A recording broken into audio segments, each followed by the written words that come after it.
This is Monocle on Fashion, a show on Monocle Radio offering global perspectives and nuanced conversation on the worlds of fashion and style. I'm Natalie Theodosi, your host and Monocle's fashion director. We're dedicating this episode to London Fashion Week after spending an inspiring few days going to shows, presentations, and panel discussions all around the city, which reaffirmed what we've already been talking about. London is back on the rise. To kick things off, we'll be taking you to one of our favorite shows by accessories brand Completed Works. You get to listen in to the onstage performance by the legendary Jerry Hall and come backstage with us to chat to brand founder Anya Hindmarch. To unpack this and more of the shows we saw during the weekend, I will then be joined by Monocle on Fashion's producer Lily Austin and discuss the bigger themes that emerged. And for our main act, we're speaking to Anya Hindmarch, one of London's most beloved names, who has actually found fresh, creative ways to show her collections outside of the Fashion Week format.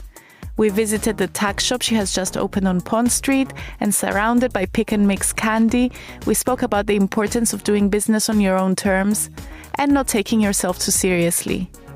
This and more coming up on Monocle on Fashion. Started, I want to impart a few important messages I've been receiving from the spiritual world. Beware the color green. Red is lucky for the coming months. Green is no, red is go. Completed Works founder and creative director Anya Hindmarch turned her London Fashion Week presentation into a real spectacle.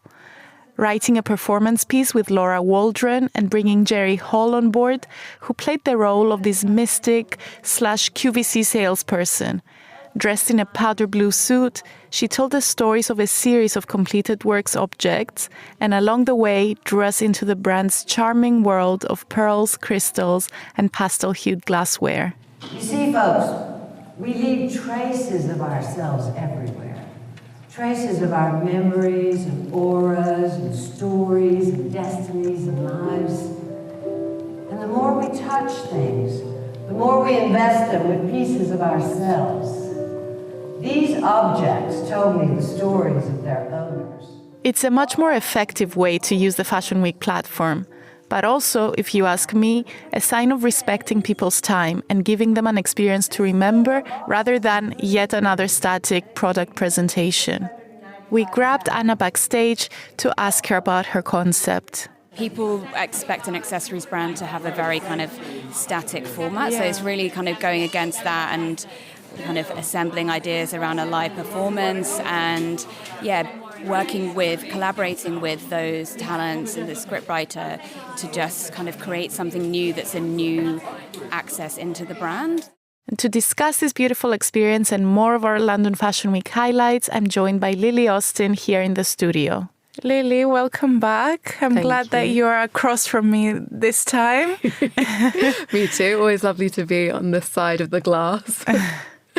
And we've spent a really nice weekend, I would say at least, going around to all the different London Fashion Week shows. And I don't know how you felt, but I felt it, and everyone I've been speaking to said that, after quite a dire season in February, it feels that finally there's optimism. The collections felt quite strong. My seatmate was telling me, actually, maybe with the exception of one or two shows, I haven't seen anything that I didn't like. So do you think that it was a good London Fashion Week? Yeah, I think so. I think what Sarah Blonstein said on our last episode about how there's still a lot of creativity and lots of designers doing interesting things in London. I think I was reassured to see that she wasn't just saying that because that's the industry she works in. I think that was definitely true for this season for sure. So let's rewind back to Friday, which is when we began this London Fashion Week little marathon with Kasna Asker, who did a pop-up and a panel discussion instead of your usual show presentation. I thought that was really powerful. Did you think that that's a format that more designers need to explore? Yes, I mean, I think in the case of Kazna Asker, this is a big part of her kind of brand, I guess, if you want to put it in those terms, because she does a lot of activism for Palestine. And so it kind of made sense for her to be part of this panel discussion about ways in which you can utilize fashion or basically improve the way the industry right now runs. There was a lot of discussion about upcycling, about repairing, reusing clothes, and basically minimizing how much we buy. And it was kind of amazing to have this at the start of Fashion Week as sort of counter-programming to everything that was going on at the same time or was coming this weekend. So I have to say I found it incredibly inspiring and really made me think about the way I shop, really. Yeah, same. And I thought it was a really good reminder, especially at this point in time, given everything that's going on in the world. There's a lot of very valid questions about whether fashion and Fashion Week in particular, which is so excessive and over the top, is relevant. And I think that someone like Kazna, who brings people together, she brings other creatives into her presentations. She had her mom making Yemeni sweets, and she hosted this panel discussion. It shows that there can be another layer to fashion that's a lot more human and about bringing people together. And I also loved what Caroline Isa said during one of those conversations, because she hosted the pop-up at the gallery space of her offices of Tang magazine. She said that fashion is political and intimate, and I thought going into Fashion Week, especially at this moment in time, it was such an important conversation and reminder. And I think a lot more designers, especially in London, are becoming more open to using their platforms to make those statements and think about the state of the world. Absolutely. And it was just completely different to anything else at Fashion Week, really, because it was a panel discussion, but then was opened up to the floor. So everyone there was, loads of people were contributing questions or making points. It was very much a kind of a discussion. There was no real hierarchy there, I felt, which is so unusual for a Fashion Week, the way these things, with the front row, the politics of that. It was a completely different kind of event and, yeah, really beautiful.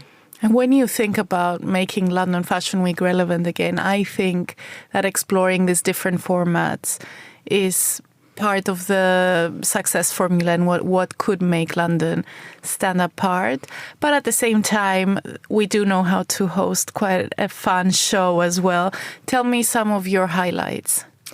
Well, definitely completed work. Speaking of doing something different or helping London Fashion Week evolve, definitely completed work's presentation with Jerry Hall starring in this sort of mini play was really amazing. Did you enjoy it? It was so much fun. I loved it. And I loved, again, there was depth in that presentation and in that performance.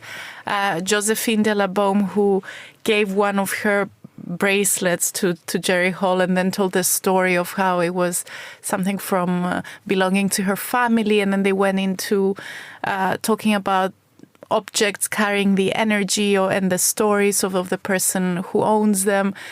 I love that there was emotion and there was depth rather than your usual in and out, lots of new products and without any moment to take it all in. And I felt that quite a bit at the Roxanda and Simone Rocha shows, which happened straight after during the weekend. Roxanda's actually celebrating her 20th anniversary, and it was this beautiful show in the Rosewood Ballroom. And the music was quite intense, and there was a voice in the background talking about freedom. It was really dark, beautiful clothes, easy, but also she went quite dramatic with fringes, with color, which is what she does best. And it felt like, again, someone who's making something that's intimate and personal and quite emotional. And we need that. And London is good at that. Yeah, I read somewhere that London Fashion Week was very much a celebration of women's creativity, because the real standout shows were all women creative directors, Roxanda, Emilia Wickstead, Simone Rocha.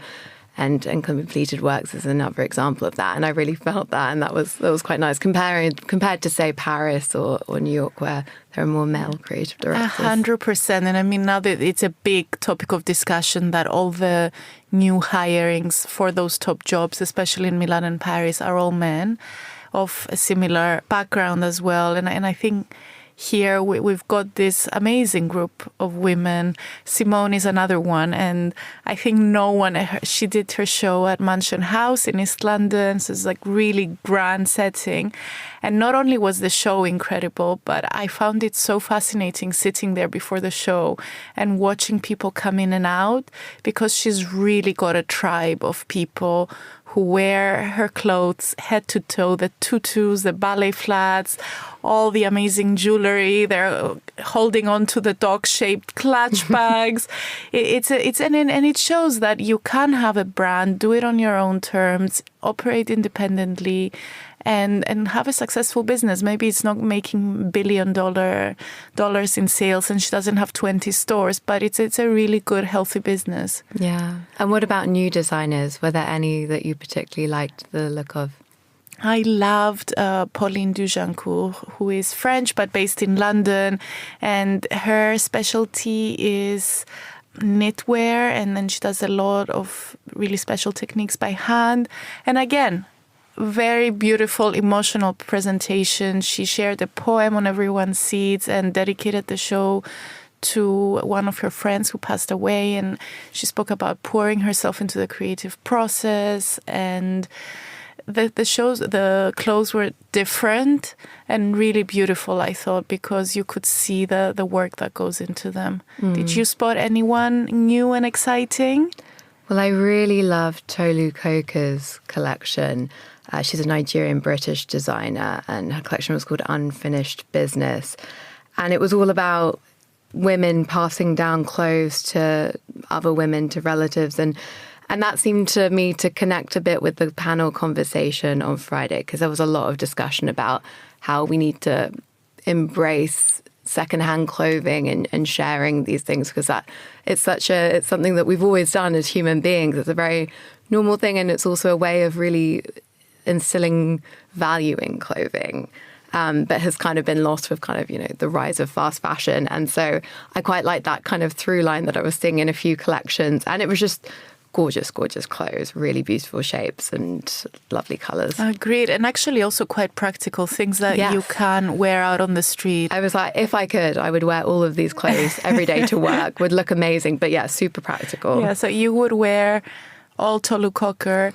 Grace, who was with me, our associate editor at the Tovi show, another highlight, also said that if she could own all that collection and a wardrobe full of Tove, which was so elegant, she would be a better person. And I kind of agree with her as well.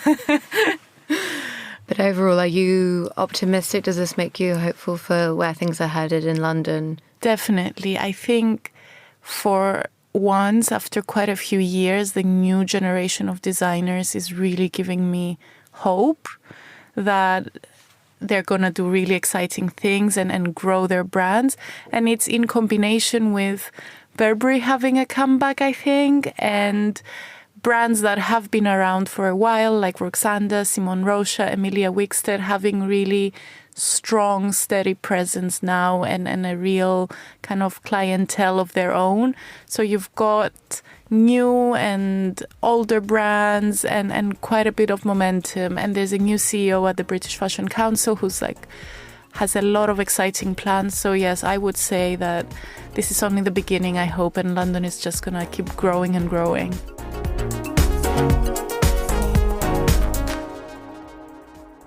And now Lily and I are off to Chelsea to Anya Hindmarch's tuck shop, which is filled with candy, Anya Hindmarch branded crisps, and the most incredible stationery, including Kit Kat-shaped pencil cases. Anya shares her take on London's creative revival and tells us about building these fun, surprising retail concepts in the heart of the city. This is also an incredible story of entrepreneurship. Anya bought back her business in 2003 and has completely transformed it ever since. So stay tuned until the end to hear her advice for fellow entrepreneurs.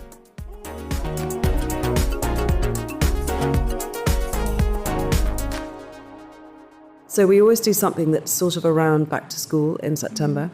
And we've done many stationery projects. We did last September, we did a Snoopy stationery, which is mad, but lovely. And then previously we've done a sort of a really lovely sort of fun stationery concept, sort of rather inspired by W.H. Smith, but a sort of a funny version of.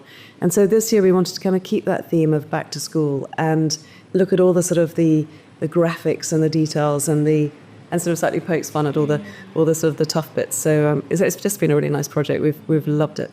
And you keep coming back to the word fun, which I think is really important because, I mean, you've got a very serious business, but I think you really have fun with it and the product makes people smile.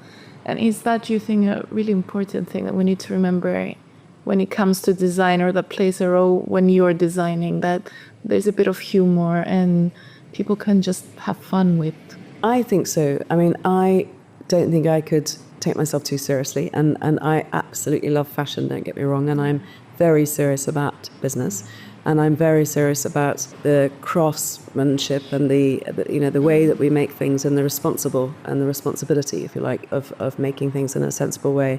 So I think ultimately no one really needs another handbag. And so I think it's about engaging customers in things that make them smile, give them a little sort of lift, perhaps a nice reminder in a serious meeting of something that's just a nice memory. And in a way connect people to the joy of beautiful craftsmanship, I think. I think that what I don't love in fashion is the status element. I've never been drawn to look at me, look at what I own, I look rich. That for me is not an interesting thing. There's been obviously so much of that in the sort of the world of emerging markets and in the world and sort of sense of progression. But I think for me it's about stories, and I think that beautiful things that have a story, whether that's some earrings you bought in the market in Istanbul or something you found when you visited London in September and it made you smile. For me, that's makes fashion much more interesting, and I think we all need a bit of a smile right now. Anyway, the world feels like a mad place. Definitely. And also you're not sticking to a certain price point. I think, yes, people can buy a luxury handbag, but they can also buy something small. So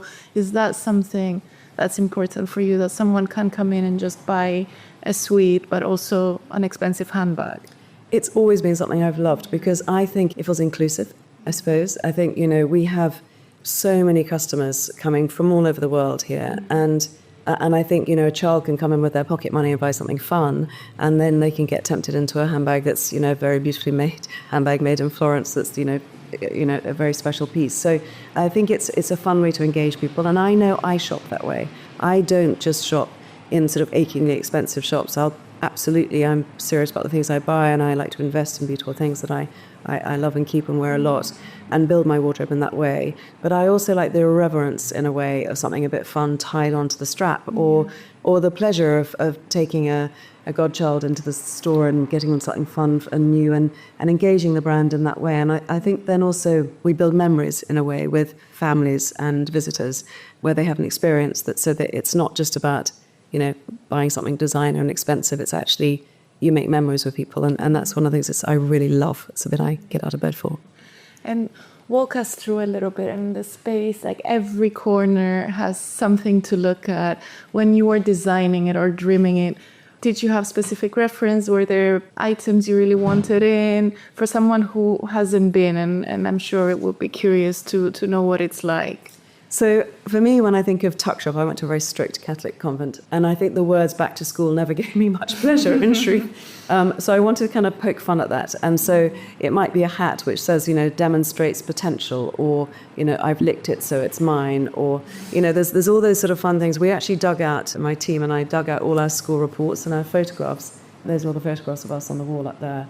And we're just actually kind of reliving that feeling. My reports were terrible. It was really, actually quite harsh in many ways from all the schools I went to, probably justifiably so. But there's so many sort of fun things, from the wall bars, I guess, which were a source of deep humiliation for me in the PE classes, to the goal attack T-shirts, to all the sort of tuck shop elements. So you can absolutely come and buy pick and mix favourites. We've designed special crisps which come in crisp packets with little eyes on, all the different flavours and different colours. There's lanyards, there's ties, there's badges, there's pencils, there's tattoos, there's name badges, there's notebooks, there's stickers, there's pens, there's socks. There's so many. There's a lovely scarf made out of this. We found this amazing company who makes all the British school scarves, all scratchy but good, proper 100% British wool. And that all ties in with elevating all those elements into very beautiful leather pieces. So you'll see here the sort of penguin chocolate bar made out of leather, or cheddars, or Kit Kat, or double dip, or skips, and little things that you can tie on pears and love hearts, little things that are all made of leather and crafted in the most actually amazing way. So it's quite incredible when you look at the craftsmanship of how they make. Can you see the little leather pez embossed little sweets and pellets here to hang on your bag? So you can really sort of go high and low. So you can actually get the real sweets and come away with a bag of sweets if you want, or you can actually get the sort of fun versions. And I think there's something really lovely about those conversation starter pieces where, you put down your bag and someone says, oh, and it just starts a conversation. I think that's always a nice thing. I also think, interestingly, that stationery is such a special topic. I've always been obsessed by stationery. In fact, we once did in the concept store here, we actually brought over Itoya, which is the incredible, it's like the sort of high church of station shops from Tokyo. And I just love a beautiful pencil case or paper. It makes me really happy. And I think there's something rather lovely about going to a grown-up meeting with a fun pencil case. I have a Pritt pencil case in my bag here. And it's just a beautiful piece of lovely goat skin. It's really soft. It's all embossed like a Pritt. Little tube of glue, and I might bring it out at quite a grown-up board meeting, and it just always sort of starts a conversation. And you're having a grown-up meeting, but actually it just shows there's a side of you that isn't totally serious. And I think it's a nice thing in a way. So there's lots of different things in here, and we've had all the time. We've also brought out a universal bag in the sort of stripes of a school tie. So this is a project that we have done, which we've mainly done with supermarkets, which is all about repurposing plastic destined for landfill. And it has been a phenomenal project. And so we every so often bring them out. Obviously for years, most of my career, we've dealt with single-use plastic and trying to encourage people to think differently. Yeah. And we did a big project which led to a change in legislation, which was amazing. And there was a huge reduction in single-use plastic. Interestingly, it's going up again at the moment. It's really worrying. And so we wanted to tackle the issue of bags for life, because bags for life are actually not the answer. They take a lot more plastic, but people stash them under their sink and don't reuse them, and they end up in hedgerows, honestly. So we wanted to produce a bag that actually you wanted to wear again because it was a nice bag.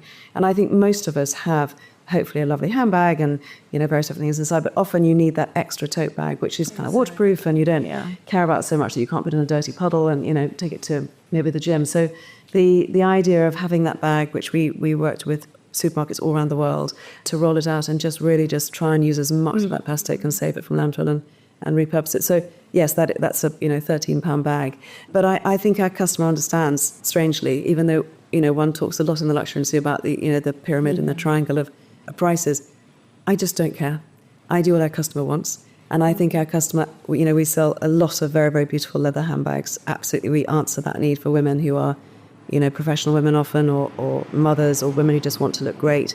And it's a bag that works, it has pockets, it's organized, and it just makes them feel great, hopefully, and stylish, and it's a beautiful thing. But I also know they might want to come and buy a stick or have a cake from the cafe, or, a universal bag, or, I don't know, just get some sweets for their kids on a fun outing. So what really? Yeah, and I'm curious, did it take you a lot of trial and error to find this formula that clearly you're happy with, it's what you stand for, and it works business-wise as well?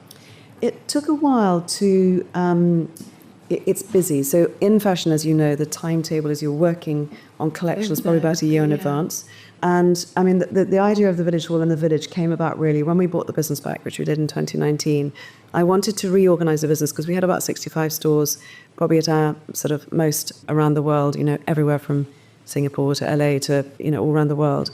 And I felt in some ways that the idea of the cookie cutter store, the same store, which is what we planned to do. We had a sort of rollout Bible, and we had the same architects, and it was totally the same windows around the world. And it was just totally sort of, uniform and in a way cookie cutter. And in some ways I just felt that wasn't modern anymore. I kept going back to this phrase, which was, if retail is to exist in a digital world, there needs to be a reason to visit. Because you can access a brand digitally from all around the world. So therefore, the retail experience, I think, has to be really special. So I sort of had this sense of, I think, partly buying the business back and wanting to mend what was quite a broken business when we bought it back. I wanted to come back to where I had my first store, which I opened next door here in the village when I was sort of 20-something. And I wanted to create this space, which is sort of 2 streets away from where I live and close to our headquarters, and therefore true to us, authentic to us as a location, and to create something that was, in some ways we could bring all those people from Singapore and LA and, Malaysia and Hong Kong and all the places we had stores, in a way bring them to us. So when they pass through London, which they often do, there was a reason to visit and there was some engagement and some story and some hospitality in a way. So it was sort of a feeling in my stomach, first of all, and then it sort of became a more serious idea, and I had this idea of creating a little village, which felt a bit sort of mad in a way, but, this idea of 6 stores and a cafe, and with at the centre of it, this what we call the village hall, this store that changes the whole time. And it responds to things I care about. So we've had everything from, my favourite shop in Tokyo, the stationery store, to we've had a fruit and veg shop, but we did it in a really creative way. We had it's almost treating fruit like it was gifting. So you might buy a peach, but it was a little pair of knickers, in a little box. And it was sort of, it was 2 little cherries with little eyes on, like little sort of, you might give to a boyfriend, or, it was just sort of fun ideas. So it's sort of a place where we can experiment. And I think it also was in response to the fact that we used to do very big and very creative shows in Fashion Week, which I loved doing because creatively it was, we wrote the music. Every ounce of my being was in those shows. I absolutely lived for them. And it was so lovely to have that creative outlet to come up with a collection and then to sort of put it into a complete 360 world of, the inspiration and the touch points of the music and the lighting and everything. And I loved doing it. But it felt in a way quite wasteful. It was 9 minutes, hundreds of thousands of pounds, the whole set, we tried to recycle everything, but honestly a lot of it got scrapped. And it felt also quite exclusive. It was for an audience that was by invitation only. It was a fashion industry, and I felt so many people wanted to experience those amazing creative things that the fashion world does. So we decided to switch from doing fashion shows to doing this concept, which is always open to anyone, lasts longer than 9 minutes, and I think is a way of us welcoming our customers in and creating relationships with our customers and memories. So that was really the starting point. It must be a place where you really feel this idea of a neighborhood and engage the people that live around here who come in and out, which, again, I think like you were speaking about luxury, it's something that we've kind of lost, especially in a big city like London, no? Well, it's interesting because actually it is a neighbourhood, but it's actually quite a global neighbourhood. Yeah. And so we've started doing, and because wholesale has been so challenged, and so we used to have a very big wholesale business, and we've really pulled back because it's challenging at the moment with stores being a risk, frankly. And also, I think that over-distribution piece, again, is not so special. So we've actually started going out to different markets and taking fun projects out. And I'll go out and we'll have an evening. And then we invite people to join what we call our inner circle. So when we have a lovely dinner, we sort of make friends and they become really special friends to the brand. And then they come back through the village. And then we might bring their children to the grotto, or we might have a fun experience with an ice cream project. So it's authentic. I think that's the point. And it's very hard. I remember years ago having, at the point when we probably had 65 stores, I remember doing a company meeting, and I was talking to my team in London, and it was, I don't know, about 80 at the time maybe, and then we had a camera for the team in Hong Kong and a camera for the team in the States, and we had a camera for the team in Japan, and on and on. And I remember thinking it just doesn't feel very authentic, and it's very hard not to end up with something a little bit formulaic when you're doing the same window in 65 windows around the world. You've got different climates, you've got different needs, different festivals. And so here in the village, we're in everyday fiddling. It's not static. It's not a formula. It's really responding to what we feel, what we want to do, what's happened yesterday. It's a moving feast right now in the world. So it feels much more authentic, and it's hard to replicate that because it responds very authentically, I think, to what we feel and what we're doing. Speaking of not following formulas and being really authentic, I wanted to ask you a little bit more about Fashion Week. You've moved away from that calendar and that kind of invitation-only format. So it's interesting. I mean, I think Fashion Week has real merit, and I was 10 years on the board of British Fashion Council, so I'm very sort of, well-versed in all the pros and cons. We've talked about it so much. I think, when you think back to where it started, it was a way of seeing all the buyers and the press and coordinating a schedule that made sense. So therefore, people were presenting their collections at the same time. One of the things I decided to do actually during COVID, and I've been talking about it for years, I felt that the buying schedules and the delivery dates didn't suit our business because we were slightly being forced through, the sort of the timetable and the way everyone was working to deliver winter things in summer and summer things in winter, and then to go on sale, which we didn't want to do. It just felt a bit broken, honestly. So we actually, in COVID, wrote to all of our customers and said, look, we're actually going to do something different. And we acted completely independently, and we just said, we are going to change our timetable. We're actually going to do our selling at a different time. and we're going to do our deliveries at a different time. And we felt that was the right thing to do. So and everyone mostly respected that. And actually, we therefore sort of moved our dates to meet, I think, a more sensible, frankly, a more sustainable solution to the industry, because otherwise everyone was buying so much and it was all going on sale, and it just was unsustainable from an environmental point of view, and unsustainable, honestly, from a business point of view, because no one was making the margin they should be making and selling at full price, and that just undermines the whole industry. It doesn't work. So we sort of just decided to opt out and do our thing, and that's worked very well for us, actually. And I mean, it's common sense, actually. Really, we don't always have common sense. and it's funny. I think often fashion, which should be the most ever-changing and innovative sector, has got a bit stuck, actually.